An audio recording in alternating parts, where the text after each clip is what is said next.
Sofrim treat their work seriously as a profession, and most Sofrim need to do that work to care for their families. Is it like any other profession? Well, certainly not, because a person is totally involved in the world of Kedusha, the world of holiness.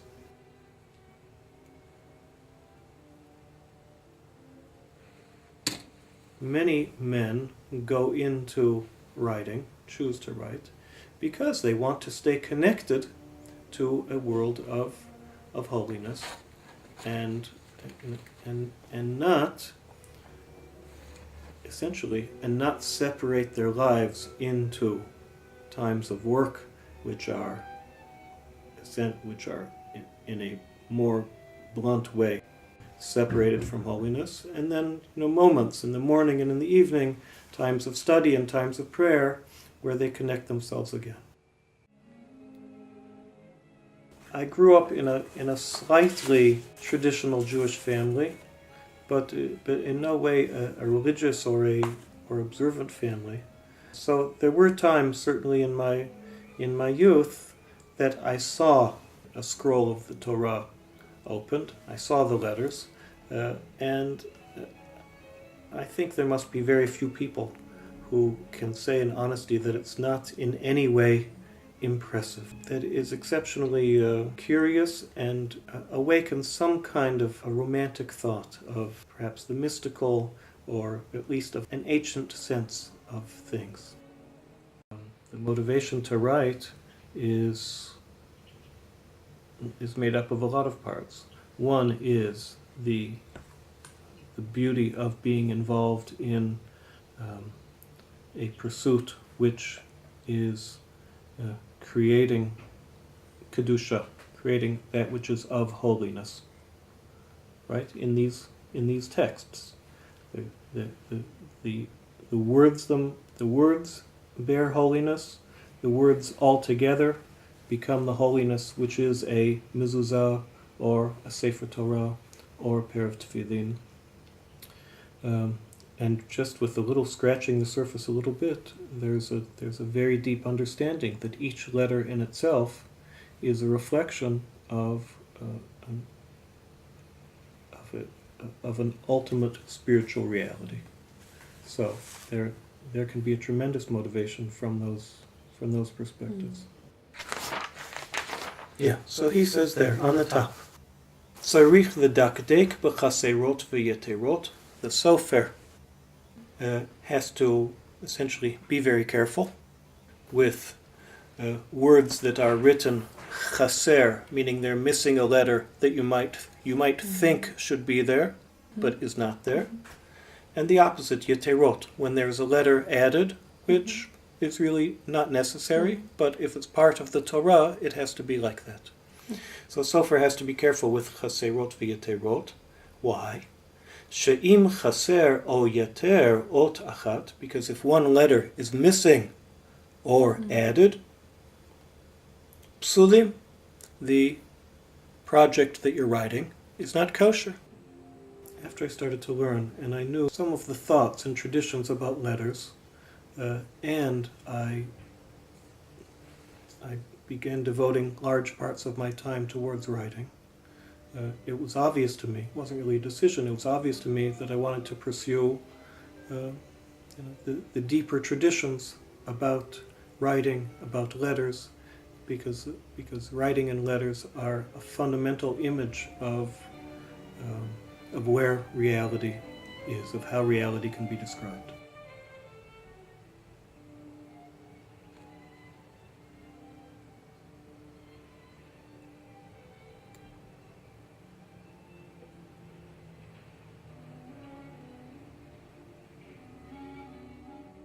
The first verse of the Torah says, in the beginning, God created the heavens and the earth. In Hebrew that reads, Bereshit, bara Elokim, et hashamayim ve'et haaretz. So, there are 7 words in that verse. If you take those 7 words, and those 7 letters that begin those 7 words, and you add them up, in other words, the letter beit of the word Bereshit, and the letter beit of the word bara, and the Aleph of Elohim, and so on. He said, you'll see that it adds up to 22. No. So what's important about 22? We happen to have 22 letters in the Aleph Beit. There are Kaf Beit Atvin Daraita. There are 22 letters that make up all of the Torah. And with the Torah, Nivra'u Kol HaOlamot. All of reality is a function of, is built on an elemental system of 22 what are called letters. 22 manifestations of divine reality. That opens up a whole world.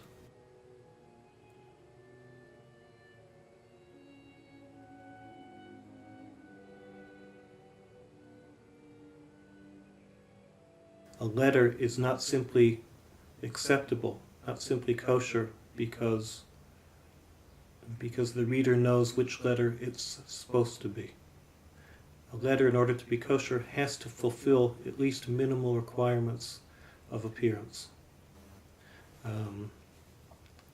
So I learned a lot about discipline, and in particular discipline in the realm of the holy. That there's,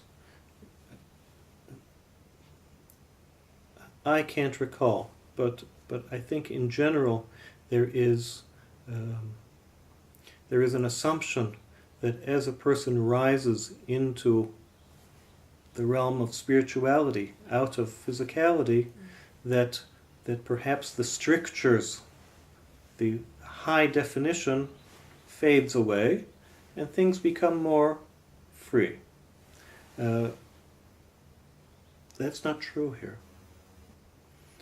To a large degree, I mean, as a big principle, that's true.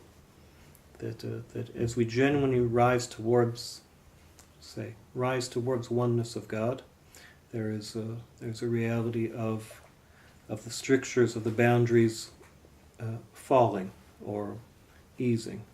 But in these realms, in the realms of mitzvot, and in particular of writing, the demands continue to be very great.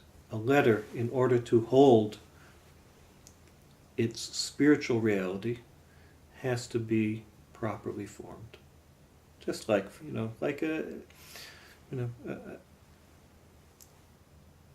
the computer, in order to receive the Wi-Fi signal, it has to be properly formed. If the machine is broken, even if it's broken a little bit, it doesn't receive. So a letter also can't be broken and still be understood to receive. So that's based on a fundamental understanding of what letters are. If letters are simply to communicate information, so I would think I can write in my messy handwriting, and as long as you can figure out what I want to say, I've done what I have to do. I managed to convey the information. But this kind of writing is so much more demanding than that. It can't be the whole understanding of why we have to be so clear with the writing. The understanding of all of the books that are in the Kabbalistic tradition are that the letters are some kind of housing, some kind of reflection of spirituality, and therefore they have to be very particular in order to receive that spiritual nature. We could know the same thing without a handwritten Torah, right? In other words, the information conveyed is the same information. But I'll tell you, what's the difference between a letter that your lover sends you in his own handwriting and a letter that he sends you over the chat on the internet? It's not that the second has no intimacy. They are his words. but it's not the closeness. It's not the same soul that you are feeling. Here, I'll tell you a beautiful halacha. A sofer, before he writes, is supposed to read from a copy, speak the words, and then write the words that he has spoken. One of the authorities explains, this is the manner, this is where reality is. Our highest reach of reality is with machshava, is with thought. That's called the eyes seeing the text and reading. That is then manifested into speech. After I see that word, I speak the word. And that speech then is manifested in the action of taking my body, directing a pen across a piece of parchment, and forming a particular form. As we go from the most sophisticated level of human existence, of thought, of which there are infinite steps, higher and lower aspects of thought, go through speech, and then ultimately manifest in action. And that action is manifested where? It's manifested with that which in a few minutes is ink which dries on a piece of parchment, and then can serve as the beginning of the next cycle, meaning that Sefer Torah that the Sofer has written, in another generation, or in another, when the Sefer Torah is finished, another person is going to see it, think it, speak it, and perhaps go ahead and regenerate it in another act of writing.